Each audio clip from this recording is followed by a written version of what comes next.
Hello, my name is Shane Welsh. I'm here doing an interview for the Library of Congress at Bellevue University Military Veteran Services Center, and I am interviewing today Leo A. Mayhan II. He goes by Lee, and we're going to capture his story about his Vietnam War experience.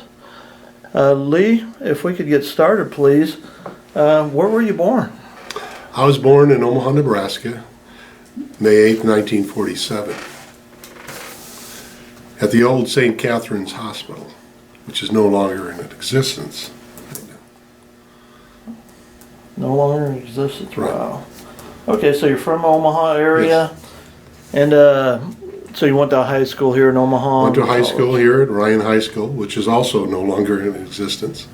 Then I went to Creighton University, undergraduate school. When I went to Creighton undergraduate school in the late 60s, early 70s, it was required for the young men who did not have any physical disabilities for their first 2 years to serve in Army ROTC, and that was a deal that Creighton struck with the U.S. Department of Army. So my first 2 years I was in the Army ROTC, and we had a rather convincing instructor who was a U.S. Army major that instructed us in Army ROTC, who convinced a lot of us to continue our junior and senior year in ROTC, because he told us, he said, young men, by the time you graduate, the Vietnam War will be over, and so you won't have to serve. But if there's that little chance that you might have to serve, you'll be able to pick the particular area that you want to be in. So he said, Mayhan, since you're majoring in finance, you'll be able to pick finance as your specialty. What year was this, Lee? This was in the this was about 1967 after our sophomore year. So and then we had to serve our juniors and seniors. And when I talked to a lot of the Creighton University students today, and I still have connections with Creighton. Right now I teach at Bellevue University as a professor, and we have various ways in which we collaborate with each other. And when I talk to a lot of the young Creighton University students, they tell me that that I'm fibbing, that Creighton did not require that in the 1960s, and actually they probably up until mid-70s they required that. So. Wow, that's interesting. As far as your parents and any of your siblings, were any of them in the service at all? My dad certainly was. He was a combat medic and served in the U.S. Army, decorated combat medic who served in France and Germany, and he did not, and he had a lot of stories. One of them that my dad was a man of integrity. He was a super guy, and he risked his life in many cases to serve his fellow servicemen. But a couple observations I have on Dad. Our faith was Roman Catholic, and he mentioned that in his unit he had a devout Jew and also a devout Protestant. He said, Lee, it should be this way all the time, where people of different faiths can all get together and for one cause in order to work together and accomplish it. So I remember that. He also told me about some of the horrors he saw from the concentration camps that he went through, and he said, don't let anybody tell you, or any of your children or grandchildren, that the concentration camps did not exist. It was terrible. He had pictures of it. I think he unauthorized pictures. I'm sure that maybe today he wouldn't have been able to take them, but one of my brothers has those pictures. And another thing that he said, he shared with me is that he went through the Battle of the Bulge, and it was very, very terrible, and there were medics, unarmed medics, who were being shot and killed during that time.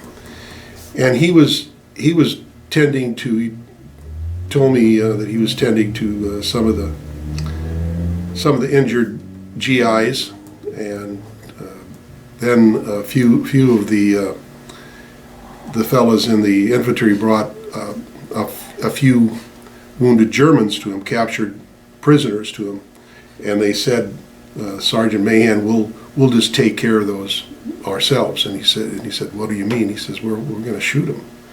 We're going to kill them. And he says, no, you're not. No, you're not. They're prisoners of war. We don't do that. Even though it was a terrible campaign, there were some very bad atrocities that happened with U.S. prisoners of war on that. He would not let that continue on our side under his watch. So I always thought, I always remember my dad for that. And he didn't share that. My dad lived a long, full life. He died when he was in 91, but it was only later in life when I asked him about some of his experience that he shared that with me.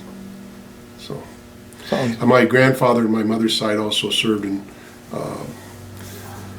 World War I. I had a younger brother, who served in Marines for a short period of time. He did not serve overseas, and he always felt less of a guy of that. And I said, no, that was just the luck of the draw, Mike. So don't feel bad. I had cousins in the service. One cousin was a gunner on a helicopter ship, and he was never the same after that. After being a gunner on a helicopter. Unfortunately, he was one of the ones suffered PTSD on that. So anyway, that's a little bit of family history. Thank you so much for that. Thank you. As far as how you ended up in the military, obviously you had some good family history. Your dad sounded like he was outstanding, had a lot of moral character, especially when it came to the enemy POWs.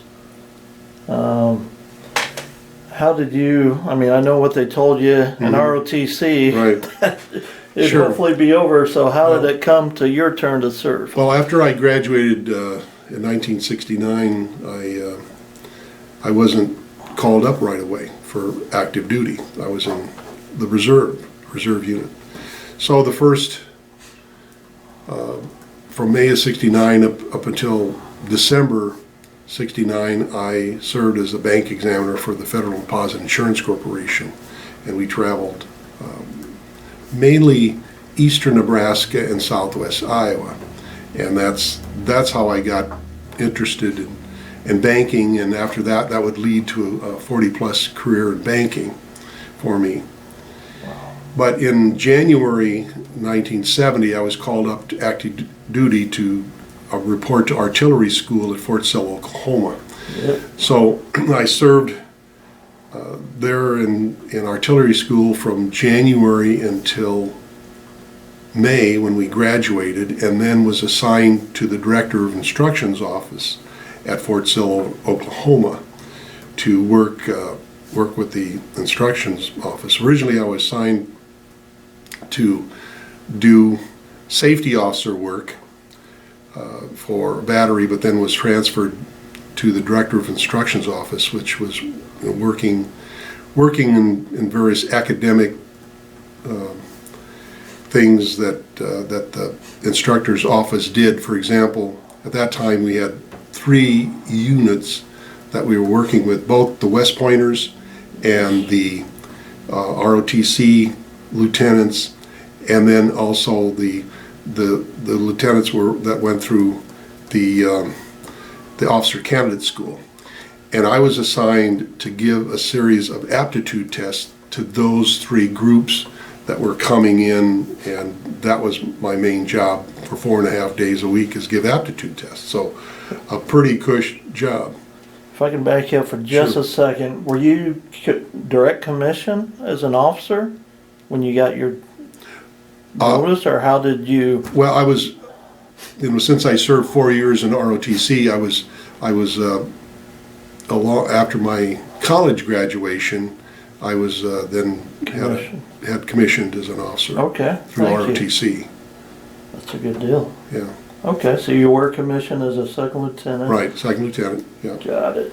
And then, so Only the sharpest ones got automatically appointed to be an instructor. okay. That's what one of my instructors, he was a West Pointer.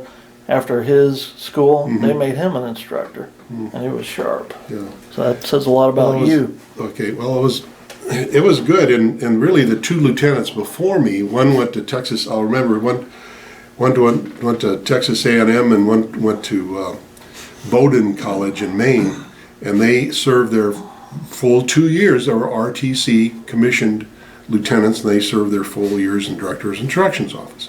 So that's what I was prepared to do. My wife was accompanied me down at Fort Sill, and our first daughter was there, and while we were down there at Director of Instructions Office. Then she was pregnant with our second daughter, Jennifer, who was born while I was in Vietnam. But then it was August of 1970 when my direct report, a major, came in to see me and says, "Lieutenant Mayhan, I've got good news for you." And I said, "Major, does that mean I'm getting out now early?" He says, "No, you're going to Vietnam." And I says, "That's good news?" He says, "Oh, you'll like it. You'll even like it so much that you're going to want to make this your full-time career instead of getting into banking." I said, "Well, Major, I don't know. I'll think about it, but I don't think so." What rank were you at the Second time? lieutenant. Okay. Still second lieutenant, yeah, at the time. So, September 70, then, I was boarded a plane to Vietnam. I believe we landed into Long Binh, and then I was assigned to the 196th Infantry as a forward observer. And I was a little overweight then. I remember that from probably too many good meals and lack of a lot of physical activity at that time. But from walking approximately 15 to 20 miles a day, and back then they didn't have an Apple Watch, so I don't know how many steps I got in, but I'm sure it would have exceeded a lot of the goals today. So I was assigned to unit, and our company commander was a Green Beret. This was his second tour, so he made me along with some of the other fellas, made me a soldier very quickly, and I had to adapt very quickly, or else I probably would have still been in the jungle there. So within a matter of a couple months, I went down from probably approximately 240 pounds to 205 pounds.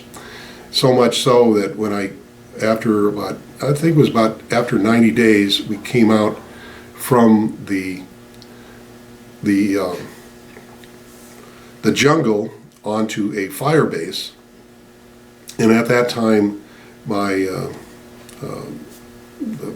the company commander, a West Pointer from Texas, said, as our unit was coming onto the fire base, he says, his comment was, "What did you do with Lieutenant Mayhan? I can't recognize him. I don't see him among your group. Did you bring him here?" And so I went up to him and says, "I don't recognize you."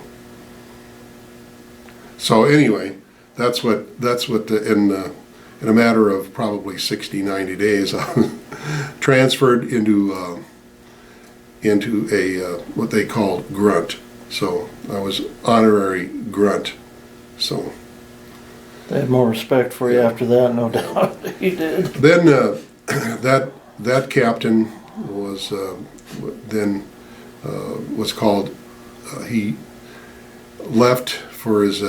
He had some more time, so he left for assignment in the States, and then another captain came on, and unfortunately, our company did run into a couple firefights, and also unfortunately a booby trap.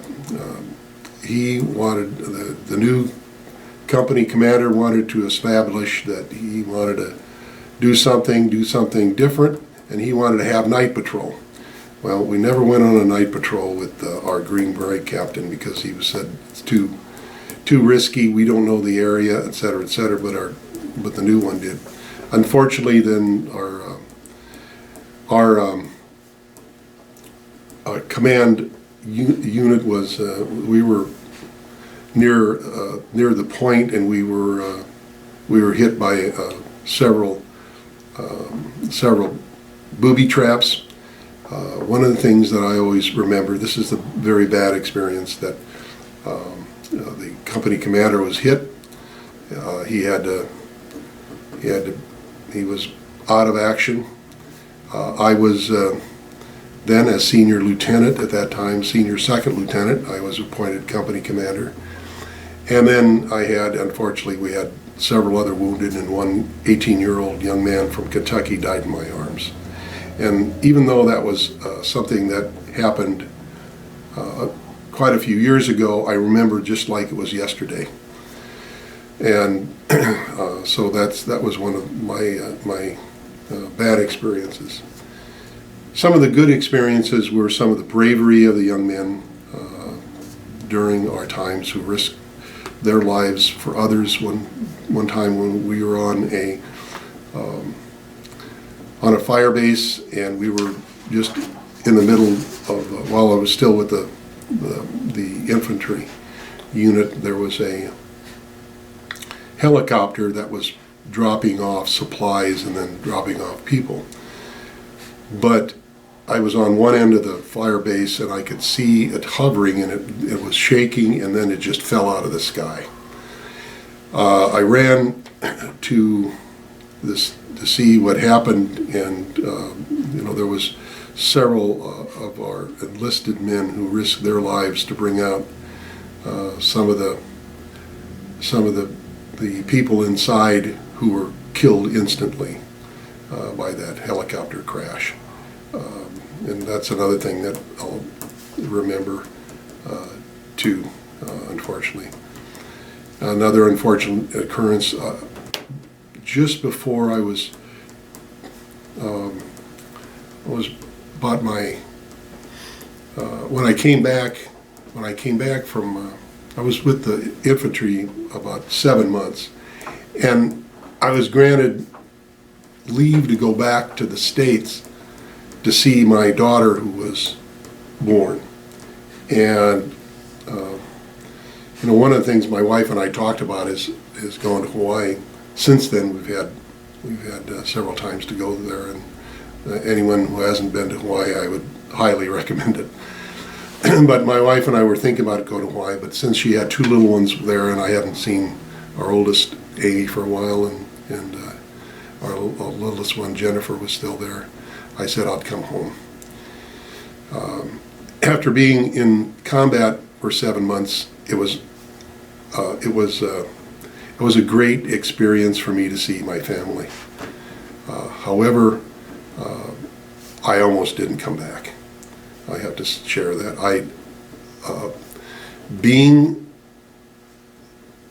in the jungle and being prepared for whatever, for the bad guys, if you will, you have to be completely, in order to be successful and to help your comrades, You've got to be completely aware of your situation all the time.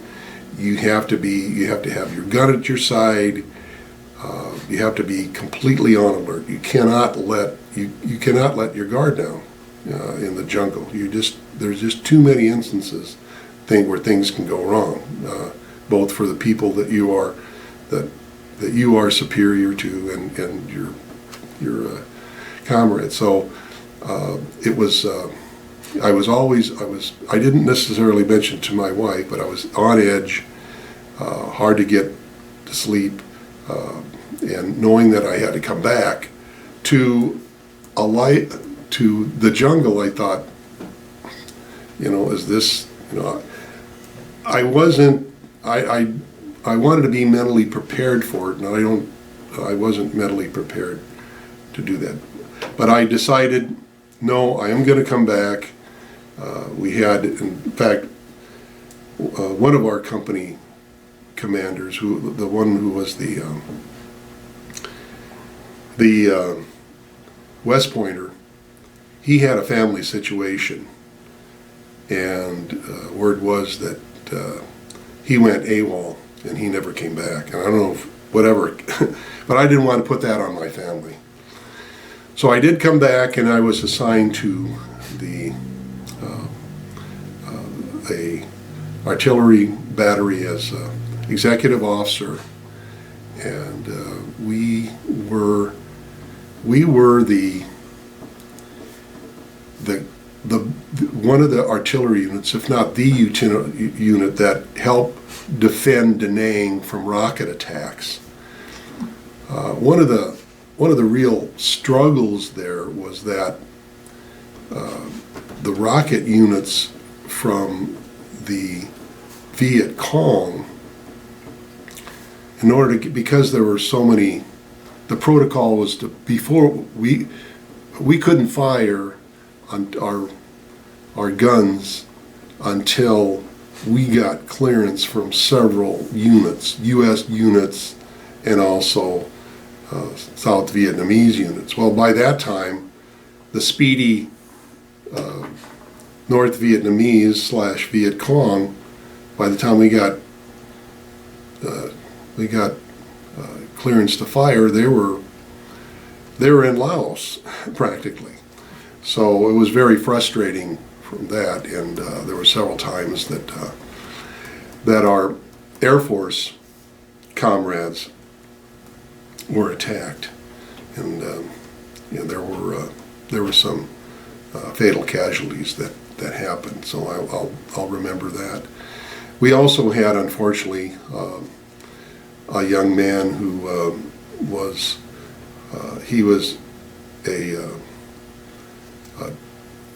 a forward observer, and one of the things that his unit was on the base, on our fire base. And I know one time he was calling in artillery coordinates, defensive targets for the night. But one of the things he did do was call in fire, which he wasn't supposed to do. And he called in a target that went over the fire base, and there was a short round, and luckily that didn't kill anybody, but it killed the career of an E7 who happened to be outside, and so that I had to call a ceasefire when the unfortunately that was the first round that he called in, so I couldn't have called a ceasefire prior to that, and he was also supposed to check with me, but he didn't. But that was an unfortunate incident where an E7 lost his leg in that. But also there were a lot of I have to praise the grit, the determination of a lot of our young men and women. Not so much women out in the field, but ladies that served, especially as nurses, and some of them with the Red Cross, as we used to affectionately call donut dollies, who really risked their lives coming over when they didn't need to. One other thing that came up to Lieutenant Don Versell, and Lieutenant Don's name is on the Vietnam Memorial, and so is that the 18-year-old who I forget his name, and he was on there. But I saw Lieutenant Versell's, and while I was at home during my leave, Lieutenant Don, there was our unit was in a firefight, and Lieutenant Don lost his life. And he was a good friend, a good guy. We shared similar stories. He was married, had 2 little girls. I was married, had 2 little girls. We were thinking about, the future coming back and so on. And that's one of the things. That's one of also the bad things of combat, of war.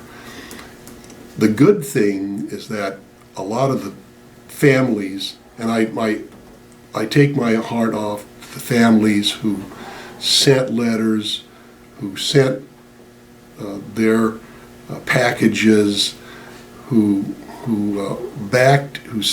were praying, who really were supporting their young men and women in Vietnam and across the country. That family support is so important.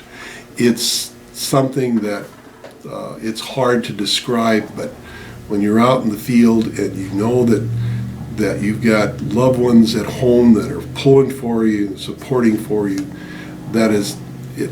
Words can't express how important that is. By the same token, they also share in the grief of the young men and women who suffer when they come back overseas. While I was in Vietnam, there was also one of the fellas, a little older than I was. He unfortunately was shot down as a helicopter pilot, and he left a wife and 2 little girls, and that family was forever affected by his death. That whole family. So it was a family thing, and while it's good, the support is good. People have to remember what they're there. In the bigger picture, I encourage people to watch Ken Burns' documentary on Vietnam that gives a lot of, to me, clarity on what was going on. And I really encourage our leadership, our voters. People need to be informed. We need to have our leaders to be transparent, and I think that's important. Another thing that I take my hat off to while I was in Vietnam, while I was with my infantry unit, we had a lieutenant colonel that spent several weeks out in the bush with us. He didn't have to. He was risking his life, and he was with the command unit with us. So we spent some time. But that meant so much to the men of the unit that he cared enough about us that he wanted to see what we were experiencing out in the field, how we had to live, how we had to be, what we had experienced out there. That is rare. Another good experience was the fact that, and I related this to my daughters, and they so I told them about a good experience that I had, and they when we were out in in Vietnam, and I think about this right now because our area is around here is experiencing a drought. Well, in Vietnam, there is no such thing. I don't think there is probably a word in Vietnamese on drought. There, we had a lot of rain in the forest. Well, it rained so much for a couple of days that we couldn't get resupplied. So what we did is we walked into a village, and first thing my daughters, we walked in to see if we could negotiate for food. My daughters, one of them said, well, Dad, didn't you just take it? And I said, absolutely not. I said, our captain at the time, infantry captain, said, we're going to negotiate for food. We have some, fellas that we're not going to just come in here and take it. We had some of us, including me, had some money. I think it was Vietnam money. I don't think I had any U.S. dollars, and so that's what we were paid with, and I think I had a few dollars, and so we gathered it up together and we ate rice, and that's what sustained us for a couple of days. But the point that I made with my daughters, we just didn't come in and ravage that and take it. We did the right thing and negotiated. We had a Vietnamese, what we called Kit Carson, our guide, who was an interpreter, and that we did I felt proud of our unit, our captain, that we were going to do that, and I also felt proud of the fact that we did not, especially I was calling artillery, we did not fire on villages just to fire on villages. We got clear, if we thought there was a suspected Viet Cong on there, or somebody was chasing us or whatever, we called in, we made sure that we got clearance to fire. We didn't fire at will. And also, I praised the grit and the determination of my artillery unit when we thought we were being followed by. We thought at first it was maybe a Chinese unit, because the reason why is because normally the Vietnamese people are of rather short stature. Well, this one fella was well over 6 feet. So either he was a U.S. deserter, or else probably, most likely, a Chinese member, or which were, and there were some reportedly some Chinese units there, but were never really captured that way. And also my hats off go to some of my comrades, especially Sergeant Bark. When we were on patrol, he was fast enough and quick enough to shoot the enemy before we were shot. So we were, our angels, I think, were looking out for us at that time. So those are some good things. And I know I said a lot of things which might not have a continuity to them, but at least there were some of my if you will, random thoughts after now 52 years. Yes. So. Thank you for that. You're free to say anything else you want. In fact, I'll prod you for a couple, maybe. Sure. At what point did you leave Vietnam?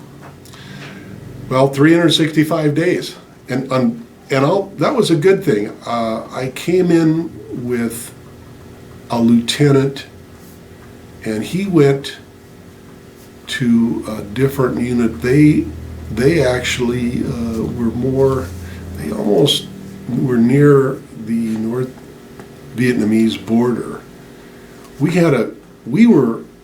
close to Laos. In fact, I think we were in Laos at one time, and we had to come out of that. I think by our directions, I think we were in Laos at one time as we were walking. So we weren't supposed to be there. But the one lieutenant that we came out with exactly 365 days later. So that would have been September 1971? September 1971. But it was an immediate thing. It was where we were called in. I was near Da Nang, and we were able to spend 2 nights at the Da Nang Air Base. And I remember that I had never been in a somebody mentioned a luxury hotel being Hyatt Regency. I'd never been to Hyatt Regency, but I thought I was when I was in the Air Force quarters in Da Nang, because I didn't have to sleep on the floor. I could sleep in a cot. I could take my boots off. I hadn't slept with my boots off for nearly a year. If you're out in combat, you don't sleep with your boots off. The name was pretty rough. So I thought this is the luxury hotel. This is the way the Air Force lived. I didn't have to slather on my mosquito repellent and et cetera, et cetera. I thought this was, and I could take a shower without the fear of being shot, hopefully. But I remembered, luckily there wasn't any rocket attacks those 2 days, and we had a good meal, not out of sea rations, and I thought that was a pleasant experience, and so. Pleasant experience to end a horrible. So people ask me if I go camping anymore, and a couple things. I like camping, but I'd rather camp in a hotel room. Although we did go camping with our little girls up at Custer State Park in South Dakota, and if you haven't been there up to see Black Hills, Custer State Park in South Dakota, you got to do that. But also, our family were upland game hunters, and we went pheasant hunting. And it took me a couple years to be able to carry a gun, and I don't know why. Maybe this is part of my PTSD that I had, but it took me a couple years to be able to carry a gun with me at that time. I saw the movie The Deer Hunter. Because I had one of my bosses that was also in Army ROTC his first 2 years, but he elected to go up until his senior year, but he was a year behind me, and rather than going to accept his commission. He could have accepted his commission, but he decided to decline it and then go in the lottery. And then because he had a high lottery number, he never was called for service. But frequently he'd keep asking me, what was it like in Vietnam? What was it like in Vietnam? And finally, I said, I don't want to really talk about it. I'd rather not. So finally the Deer Hunter came up and he says, okay, you and I are going to watch the Deer Hunter. Our wives didn't want to watch it for various reasons, and so we watched it together, and he asked me what did I thought about it, and I said, well, for one thing, we didn't I was out in the boonies, if you will, and I don't remember this Vietnamese Russian roulette. I don't remember that ever. I wasn't in the town of Da Nang to experience that thing. So there was also, I could relate to the fact that it took a while for maybe the deer hunter to be a deer hunter, to have his, be comfortable with the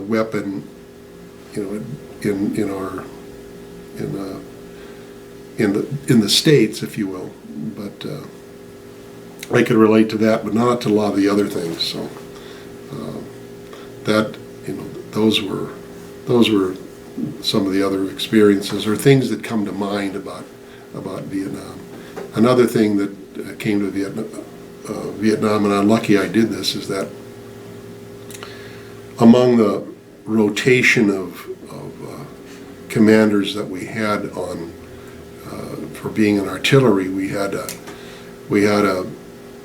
artillery captain that was a West Pointer, and I noticed that he wasn't taking his malaria pills, and I said, Captain, I asked him, I said, I don't mean to be nosy, but I noticed that you didn't take malaria pills. He says, yeah, Lieutenant Mayhan, I don't want to take them. I says, well, could I ask why? He says, yeah, they make me constipated. And I says, well, I think you could, maybe you could do, find something for that, but boy, you don't want to get malaria, because once you get it, you can never give blood again.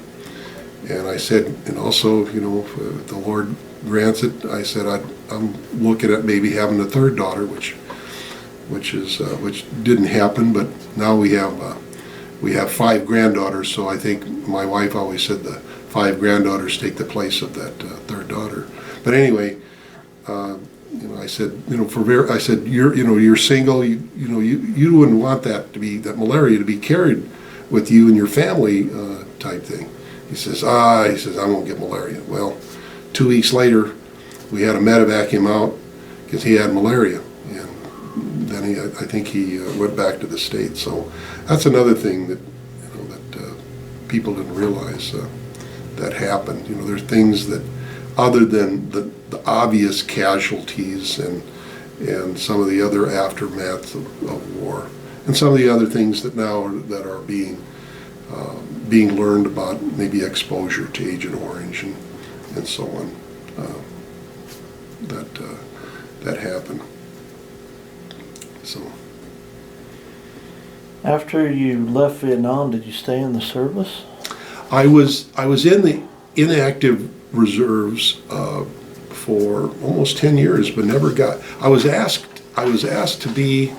I was going to be an immediate captain and asked to go to an artillery unit in Sioux City, Iowa.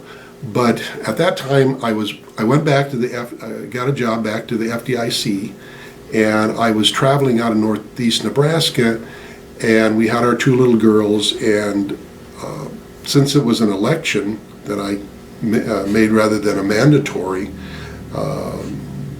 thing, I decided to turn it down, because I was busy, being a dad and a husband and traveling, and we traveled.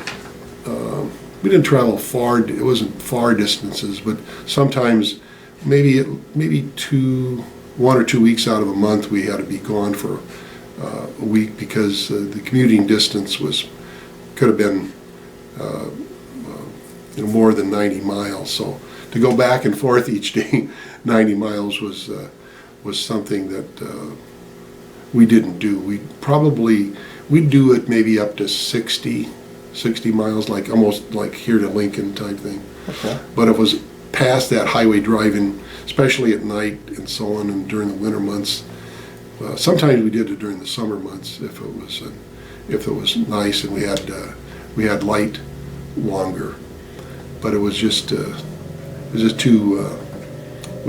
After a full day, we don't want to get. We didn't think it was wise to do that. So, but if we had something to come back, but that was the reason why I didn't go in active reserves. Okay. So you said it was inactive reserves. Yeah, I was in the inactive reserves. Had the opportunity to go in active reserve to be an artillery unit in Sioux City, Iowa, but I turned that down. Okay. And that ended your military career per se. Mm-hmm. Mm-hmm. After that, you never heard from anybody. I might have been asked. It was just completely voluntary. I asked to come. In fact, I think I got a letter just before the Gulf War, and asked that even though you served your time, do you want to come? You still want? Here's another chance to come back, and I said no. By that time I was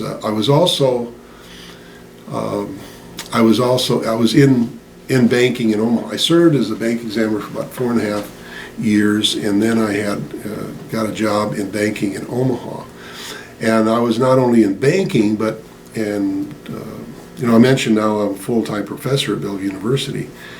I had the opportunity to go to graduate school at Creighton and graduated in '78, and then after that had the opportunity to teach.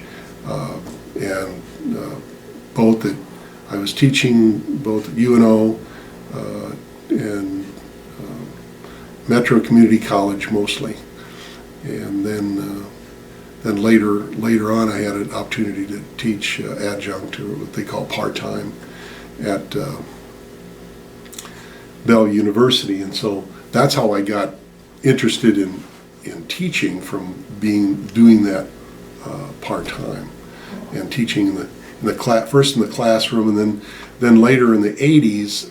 Metro was one of the first schools around here to get an online courses. Bellevue later on adapted that, and now practically 80% of our classes are online, so they were early adapters to that too. But Bellevue's has got a great military presence. We have nearly 25 to 30% of our students being military or ex-military. We love everything they do for the military. Yeah. Great organization. Do you keep in contact with any of your soldiers or anybody you served with from Vietnam? And does it help you to keep in contact if you're able to contact them? Unfortunately, over the years we've kind of lost. I've lost contact. And reunions. There's no. I never was notified about a reunion. Never was notified. If you dug on Facebook and searched your unit and whatnot for reunions, or the internet, I could have. One of the things that, and because of, I never did get on Facebook. Okay. I think you could have somebody search for you. I didn't want to. That has an account. Maybe I'm too conservative. Might help you reconnect. Yeah, that could. That's how it's important to me and other veterans, especially if they can track down people they served with. Like, I've been to several reunions since I've retired, and it helped me. It's helped me, and I'm going to keep doing it. So, I'm glad you mentioned that. Yeah. There is a men's group that and some of my high school students and college students that I run into, and that has helped me too. Good. That has helped me. But one fellow that I haven't, I'll share with you a story. He said we were at a men's group that I go to, and he came up to me and he says, thank you. I mentioned about this is a religious men's group, and I mentioned about asked for prayers for this one intention that I had, and he said, well, I will do that for you. And I said, do you know, and I recognized him from high school, and I said, Bob, I says, do you know who I am? He says, no. I says, I know who you are. So he didn't recognize. But later on, as we talked about some people that we had contact, and that helped. And we had been, our high school group had been active, and some of our college people have been active. So that has helped our local group, and also being involved. And I have to tell you this, and I'll share this with people, that I think if you're either in the military, especially, or if you're in healthcare, if you don't have some religious conviction, I don't know how you're going to make it. When you experienced, if you have experienced death and suffering, and you don't believe in an afterlife, I don't see how a person can get through that. I think a person should look at some type of higher power, some type of faith. I think that's extremely important to get through some of the trials and tribulations. because and believe that there's something that is much greater than we can ever imagine that lies beyond us. That's that's my 2 cents. Okay, thank you. I want to talk about your medals you earned. Nobody is just given 2 Bronze Stars or Army Commendation Medal. I earned a Bronze Star for my service in Iraq. And I know what for. I know what you had to do what for. Some people think they either deserved less of a medal or more of a medal, or they didn't care either way. How did you feel about earning the medals that you did? Well, I felt humbled. It's really not about me. It's about the fellas that I served with that gave of themselves, and they were really the heroes to me. That had it really takes a group, a team effort for people to thrive and survive, and I just felt humbled. I know what my dad, he earned a Bronze Star for, and I thought for what he did it should have been a Silver Star that he earned for rescuing quite a few of his comrades in a firefight with heavily German fire and artillery, and he never carried a weapon, didn't have any. I think I should say he was given a weapon during the Battle of the Bulge, but he says, I have no use for that. I couldn't.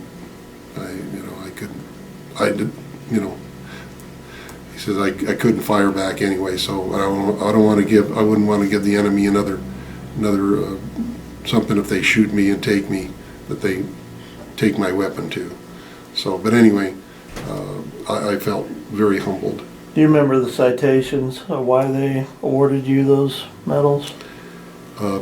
For service,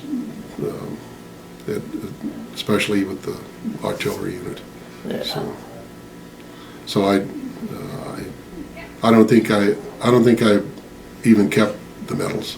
Really? So, I didn't throw them away or anything. I didn't say no, don't give them to me. I just, I was just very grateful to come home in one piece. That's another. I am truly blessed that I didn't get any diseases. I wasn't shot. I didn't have. If I did have PTSD, it might have been a couple times, maybe in flashes type thing. Maybe I did. Maybe part of PTSD was not being able to carry a shotgun for a couple and to hunt pheasants type thing. But later on, I did. One of the things that my dad and my youngest brother and I did before my dad died is we went to Pheasant Haven in northeast Nebraska, and we got a bunch of pheasants. And my dad was happy as happy as the proverbial hog type thing. It was. I still remember that day. That was we were able to do that as a family, if you will. So it was a very good experience. But I'm grateful that I was able to, that I was blessed by able to come home in one piece, and a lot, and yes, we had some casualties in our unit, but by and large, I didn't have any regrets that maybe any decisions that I made that cost the life or limb of any of my fellas in my unit. So that's good. You had a good tour, sounds like. I just want to clarify one thing. I know how you got commissioned, and you told us how you were told that you're going to Vietnam? Was it a draft notice, or how did the orders come to you? Well, since I was at the officer, or since I was in Director of Instruction's office, I understand that I was on call anytime to go to Vietnam. Okay. Since I was on active duty at that time. So you received your commission as an active duty It was commission. an active duty commission. That's what I didn't catch right, earlier.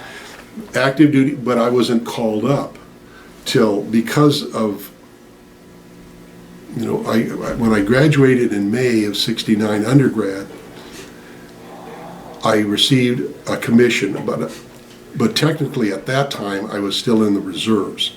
I wasn't called to active duty on officer artillery course until January Of 1970. Yeah, 1970. I remember being going to take. I took a plane from Omaha, but we weren't able to get down to Lawton, Oklahoma, because of an ice storm. So we landed in Kansas City. We had to take a bus from Kansas City down to Lawton at that time. And I remember my roommate at that time was Jerry Bell. He was a graduate of Xavier in Ohio.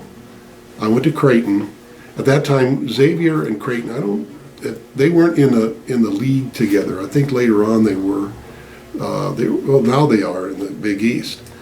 But he was from Cincinnati. I remember him wanting to come back to work for Procter & Gamble. He was offered a job from Procter & Gamble, big employer in Cincinnati. And I don't know, I lost contact with Jerry though. I don't know whatever happened to him. One other thing, yeah, I'll get on Facebook or there's ways now that you could look at that. It really is. Yeah. Lots of ways. Anything else you can think of that we left out, possibly?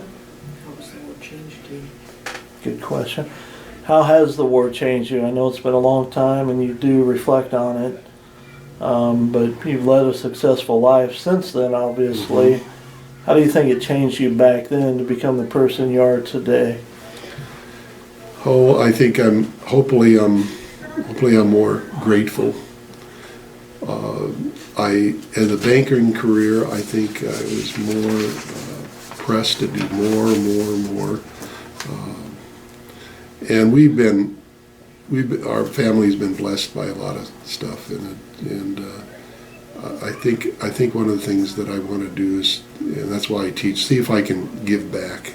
We've got a lot of people, including you three here today, that are giving back to Bellevue, and I want to give back more. So I think it's made me hopefully made more appreciative of what I have, more appreciative of what we have as a country. To think back, we're not without fault. That's for sure. We need to recognize that. But at the same token, we've been blessed by so much. People, God bless them, in Vietnam. Some of the farmers, the